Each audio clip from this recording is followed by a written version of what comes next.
जय हिंद dear student. इस लेक्चर में हम बात करेंगे थर्मोडायनेमिकल प्रॉपर्टी की। क्या है थर्मोडायनेमिकल प्रॉपर्टी बेसिकली?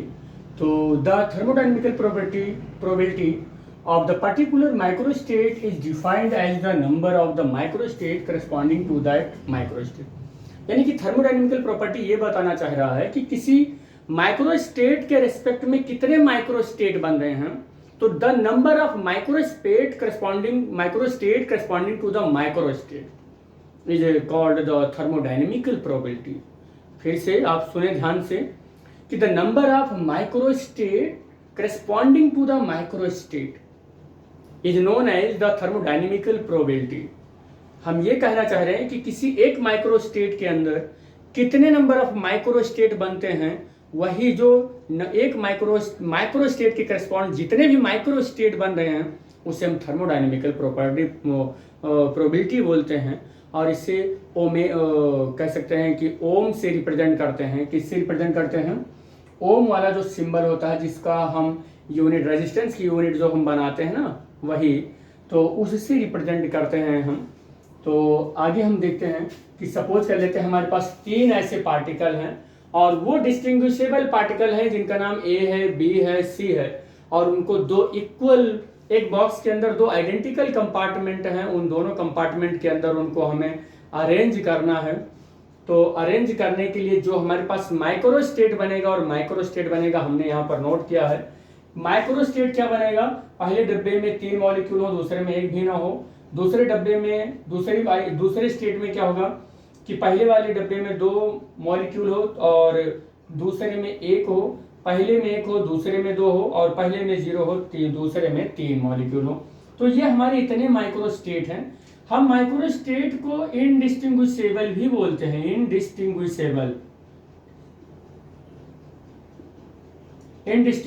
भी बोलते हैं और माइक्रोस्टेट को डिस्टिंग्विशेबल बोलते हैं। अब हमारे पास किसी एक डब्बे के अंदर 3 मॉलिक्यूल्स थे और दूसरे में 0 थे। तो अब हमने देखा कि माइक्रोस्टेट में ए बी सी पहले वाले में डाल दिया और दूसरे वाले में 0। डिस्टिंग्विशेबल का मतलब है कि आंख पर पट्टी अब खोल दिया गया है, और इनडिस्टिंग्विशेबल का मतलब आंख पर पट्टी बांध कर ये काम किया जा रहा था, मतलब दिखाई ना पड़े कि वो पार्टिकल का नेचर कैसा है। दूसरे वाले में जब 2 और 1, माइक्रोस्टेट में जब 2 और 1 पार्टिकल अब डिस्टिंग्विशेबल है, देखकर आप बताएंगे कि कैसे डिस्ट्रीब्यूट करना है। तो पहले वाले कंपार्टमेंट में ए बी, दूसरे वाले में सी, पहले कंपार्टमेंट में ए सी, दूसरे में बी, पहले कंपार्टमेंट में बी सी और दूसरे में ए। क्योंकि हम क्या कर रहे हैं, पहले कंपार्टमेंट में 2 मॉलिक्यूल लेना है और दूसरे वाले में एक लेना है। तो इस तरीके से इस माइक्रोस्टेट के करस्पॉन्ड 3 माइक्रोस्टेट बन रहे हैं। तो इसकी जो थर्मोडायनेमिकल प्रोबेबिलिटी है वो 3 हो गई। इस माइक्रोस्टेट, ये माइक्रोस्टेट है, इस माइक्रोस्टेट की करस्पॉन्ड है, एक ही कंडीशन बन रहा है, एक ही स्टेट बन रहा है, तो ये थर्मोडायनेमिकल प्रोबेबिलिटी है। ये आगे हम देखते हैं कि 1 और 2 माइक्रोस्टेट में कह रहा है कंडीशन पहले वाले में 1 और दूसरे वाले में 2 है। इसकी करस्पॉन्ड हम देख रहे हैं कि पहले कंपार्टमेंट में ए, दूसरे में बी सी, पहले में बी, दूसरे में ए सी, पहले में सी, दूसरे में ए बी। तो इस माइक्रोस्टेट, जो माइक्रोस्टेट है, इसके करस्पॉन्ड 3 माइक्रोस्टेट बन रहे हैं। तो इसकी जो थर्मोडायनेमिकल प्रोबेबिलिटी होगी वो 3 हो जाएगी। हम यहाँ पर देख रहे हैं कि अब हमें जो कंडीशन मिला वो पहले में 0 हो और दूसरे में 3 है। ये माइक्रोस्टेट है तो पहले में 0, दूसरे में ए बी सी। अब इस माइक्रोस्टेट के करस्पॉन्ड जो ये माइक्रोस्टेट मिला वो एक ही मिला, तो इसकी एक थर्मोडायनेमिकल प्रोबेबिलिटी होगी। लेकिन अगर हम देखें कि थर्मोडायनेमिकल प्रोबेबिलिटी और अपान में हम कितना करते हैं, टोटल नंबर ऑफ स्टेट, तो टोटल नंबर ऑफ कंडीशन या total number of arrangement divide कर रहे तो हमारी वो जनरल प्रोबेबिलिटी मिल जाती है। तो प्रोबेबिलिटी क्या होती है कि नंबर ऑफ, यहाँ पर देखो थर्मोडायनेमिकल प्रोबेबिलिटी अपान क्या है, number of arrangement. Thermodynamical probability number of arrangement, thermodynamical probability number of arrangement, thermodynamical probability number of arrangement. अगर ऐसे कर देते हैं तो वो प्रोबेबिलिटी मिल जाती है। From the concept of the combination से हम चेक कर लेते हैं किसी एक माइक्रोस्टेट के लिए। चलो यहाँ पर इस माइक्रोस्टेट के लिए चेक कर लेते हैं 3 और 1। तो 3 हो गया, सी हो गया और 0 हो गया। अगर इसके लिए चेक करें तो फैक्टोरियल 3 हो गया, फैक्टोरियल यहाँ पर 0 हो गया और फैक्टोरियल 3 - 0 हो जाएगा, यहाँ पर n - r हो जाता है। तो अगर इसके लिए चेक करें तो फैक्टोरियल 3 और अपान कितना हो जाएगा फैक्टोरियल 0 इंटू फैक्टोरियल 3, फैक्टोरियल 3 से 3 कैंसिल, 1 फैक्टोरियल 0 की वैल्यू 1 और आप देख रहे हैं कि 1।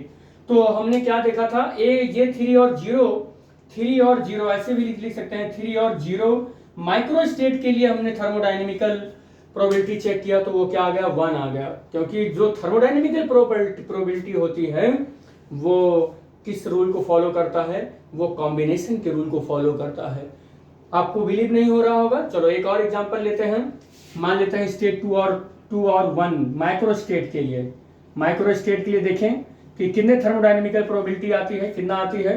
तो यहाँ पर 2 आ गया, यहाँ पर कितना आ गया 3 और C और 2 इतना हो जाएगा। तो फैक्टोरियल 3 अपान फैक्टोरियल 2 और फैक्टोरियल 3 माइनस कितना हो जाएगा 2, 3 माइनस 2 हो जाएगा। तो फैक्टोरियल 3 अपान फैक्टोरियल 2 अपान फैक्टोरियल कितना हो जाएगा 1 और फैक्टोरियल 3 इंटू फैक्टोरियल 2 अपान फैक्टोरियल 2 इंटू फैक्टोरियल 1, 2 से 2 कैंसिल और ये 3। देख लीजिए आप 2 और 3 माइक्रो स्टेट के लिए 2 और 1 माइक्रो स्टेट के लिए कितने माइक्रो स्टेट आ गए हैं 3 और अब थर्मोडायनेमिकल प्रोबेबिलिटी आ गई है 3। तो हम देख लें 2 और 1 माइक्रो स्टेट के लिए थर्मोडायनेमिकल प्रोबेबिलिटी 3 देख रहे हैं आप। 2 और 1 माइक्रो स्टेट के लिए थर्मोडायनेमिकल प्रोबेबिलिटी 3 आ गई है और आप यहां से देख रहे हैं कि 2 और 1 माइक्रो स्टेट के लिए थर्मोडायनेमिकल प्रोबेबिलिटी 3 आ रही है। ऐसे आप चेक कर सकते हैं। और कैसे चेक कर सकते हैं, 1 और 2 माइक्रो स्टेट के लिए देखें, 1 और 2 माइक्रो स्टेट के लिए देखें, 1 और 2 माइक्रो स्टेट के लिए देखें। तो यहाँ पर 3 और C और 1 हो जाएगा।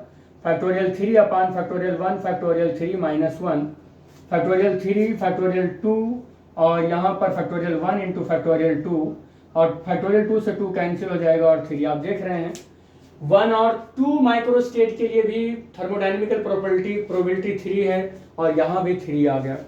तो हम ये समझ गए हैं कि जो थर्मोडायनेमिकल प्रोबेबिलिटी है वो कॉम्बिनेशन के लॉ को फॉलो करता है।